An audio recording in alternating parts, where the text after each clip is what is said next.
Okay, we're about to get hands-on with Harish Grama. He's bringing his team out to demo how rational tools enable integration. But first, I want to remind everyone that afterwards, I'm going to be announcing the 2 winners of the Coolest Software Ever contest and the 2 winners of the QR Secret Code contest. 4 lucky folks who get to join me and Grady in the Watson Challenge. Watson, do you hear that? You are going down. Stop tweeting at me. He's tweeting at me a lot, if you follow him. So all coming up right after we welcome Vice President of Rational Development, Delivery, and Customer Support, Harish Grama.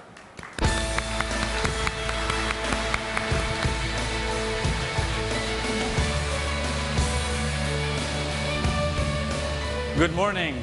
Don't know which one's a harder act to follow, Steve Mills or Felicia. Anyway, Steve, great messages from him as usual. For 15 years, I've been trying to match the guy's energy, and he keeps running away from me. This conference, you guys, I hope you've been enjoying it so far. You've heard about a lot of the upcoming announcements we're going to make. In fact, a lot of people have actually alluded to it. Today, what we're going to do is we're actually going to do a live demo around it that will show you how to make that quantum leap improvements in software and system delivery. But first, this. Cost cutting has run its course. Enterprises are looking more and more towards product and service innovations to do the next value of creation, or next wave of value creation. Now, who said this? Where did I hear this from? I actually got this from you guys. So when I mean you guys, we talked to about 3,000 CIOs and 1,500 CEOs, and this is the top thing that you guys said. Yesterday, you heard that it is not all about just making the individual more productive. It is actually making the organization more effective. So to this effect, we talked about 3 foundational practices: integrate, collaborate, optimize. So integration is the integration across the development lifecycle that involves people, process, tools, across requirements, all the way to test. This enables you to actually make sure that project execution happens in a quality way with governance and accountability.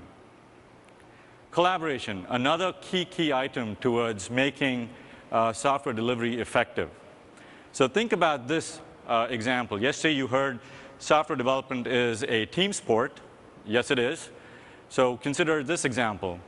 I have a product manager in the US who makes certain requirements, right? Who puts requirements into the system. Now, I need somebody, my development team, that wakes up in Dublin, Ireland to actually take a look at the requirements, translate that into some code that they need to check in, but have the context of what the requirements person was thinking of when that requirement went in. The same thing follows through for development, right? So when does that code actually get checked in? When does the testers in India and China actually know that the code is there and they write the test cases, run the test cases, which build is it, and what was the test result? So how do you correlate the whole thing? So very key, collaboration. Now, optimization. Optimization is all about taking these daily pieces of work that the development team does, right? The requirements management, the code check-ins, the code checkouts, the test analysis, and mapping that back to what business value you actually get from the enterprise.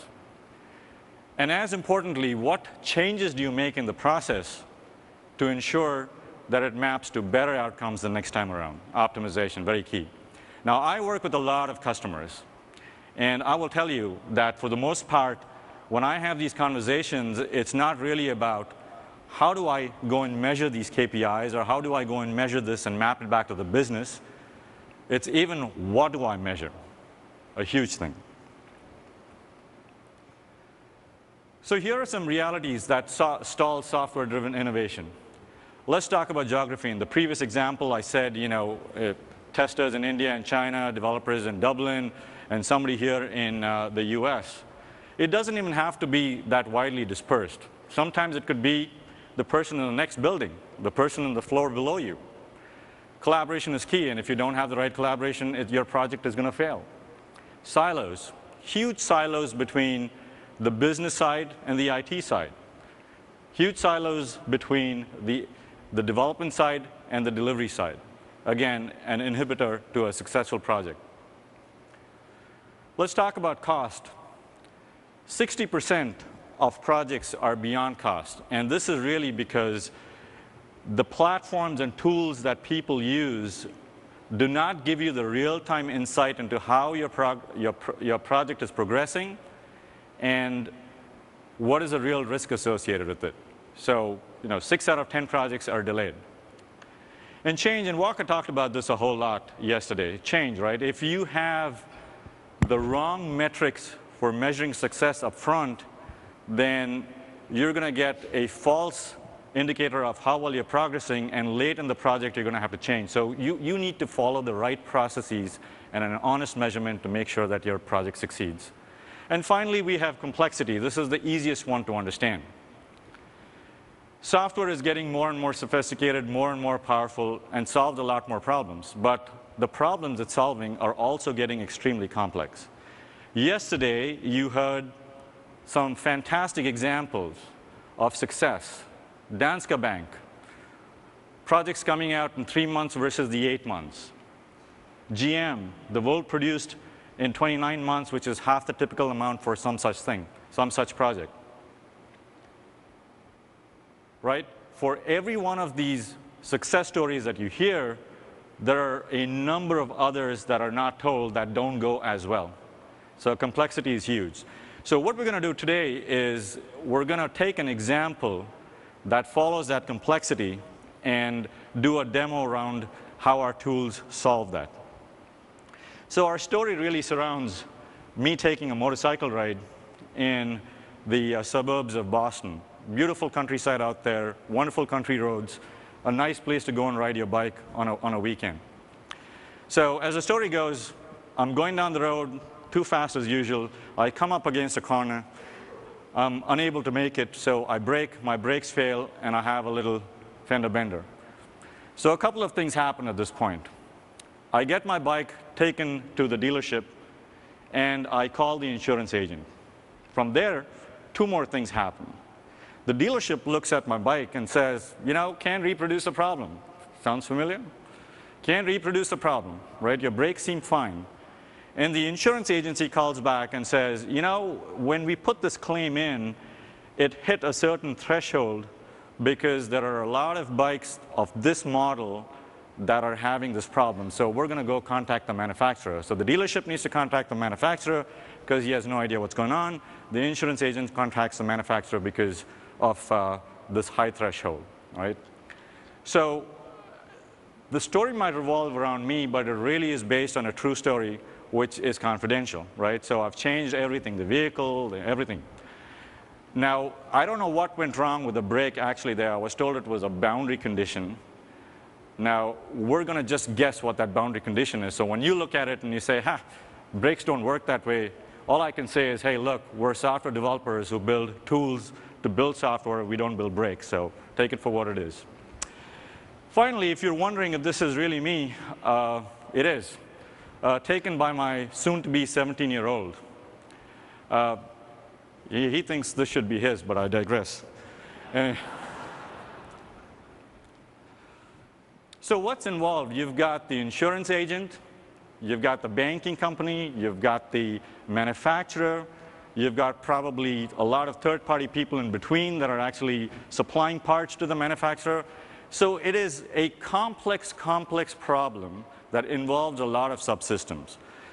And while applying the brake is a very simple thing to do, when something like this happens, a brake fails, a large number of people are mobilized, a large number of processes come into effect, and it needs to be solved. So now I'm going to introduce the demo team that's going to show you how we're actually going to fix this problem. So first, there's me. I'm going to pull double duty today. I'm going to be Bob, the product owner at the manufacturer, except when I'm calling out key takeaways during the demo, in which case I will be myself, Harish. I also want to invite to the stage my partners in crime. First, we've got Dan Berg playing Marco, the IT developer, Aiden or Marco.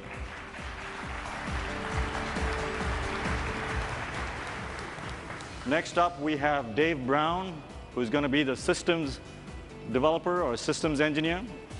He's going to be playing Al. Next up is Amy Silva-Bauer playing the Kix applications developer called Deb. Hello, Deb. And finally, last but not least, we have Pachani Petprayun playing herself because she's royalty from Thailand and she's obligated to use her real name, playing the tester. Okay. So I'm going to walk over to my computer and I'm going to be Bob.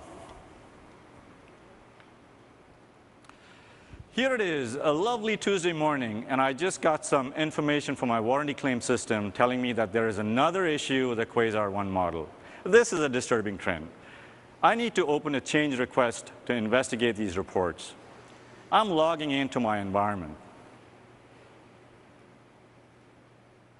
I love this tool.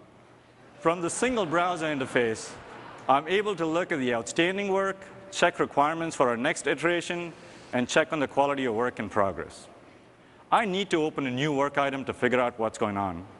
I'm going to set the priority to high. We don't want anyone getting hurt. I'll assign it to Al, our systems engineer for the braking system. He'll be able to take a look at the requirements and design to see what went wrong. I'm going to put this in the product backlog for review. I'd love to assign it to the current iteration, but I know we need the whole team to determine if that's appropriate. Let me make a few comments. Al, please review this immediately. I need an update by the end of business. Wow, that was fun. So, key takeaways. In the past, Bob might have sent Al some email. Al may not be checking his email for a few hours, maybe even once a day, and something like this is way too important. The other thing to notice here is the requirements, the quality progress, the things that are going into the iteration are all artifacts that I see in my workspace. They're not something that I have to pull out of a spreadsheet. Without switching context, I can actually move the items that I want to work to the top of the priority list.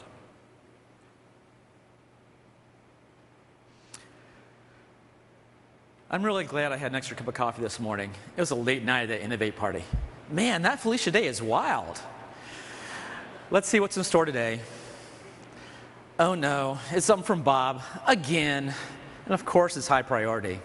Let's see if he's just overreacting to something. This looks like it could be serious. I'll get out right away so it doesn't impact my lunch. I need to see what requirements went into the brake controller design so I know that they're in the JKE spec. Let's see. Here's the one that talks about the output calculation. Yes, this makes sense. It says the calculation should include these parameters. And it's linked to another requirement for the diagnostics application. What's that about? It says here diagnostics application is supposed to display an analysis of the calculated control output. I'll have to check that too. All right, at this point I'm going to go switch and look at the embedded design.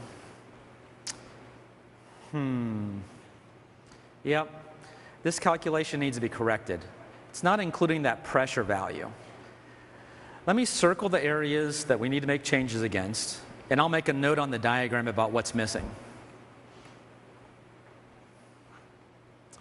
Let's see, need barometric pressure. Okay. Missing barometric pressure. All right, I'm going to save that. I'll have to create a work item for the embedded team to update the calculation. But I wonder why this wasn't caught before. It should have shown up in our diagnostics application. Let me also see if it's being calculated and displayed there.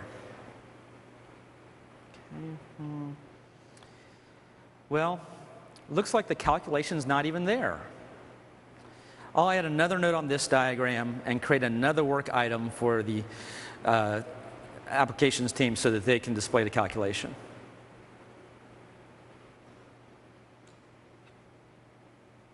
if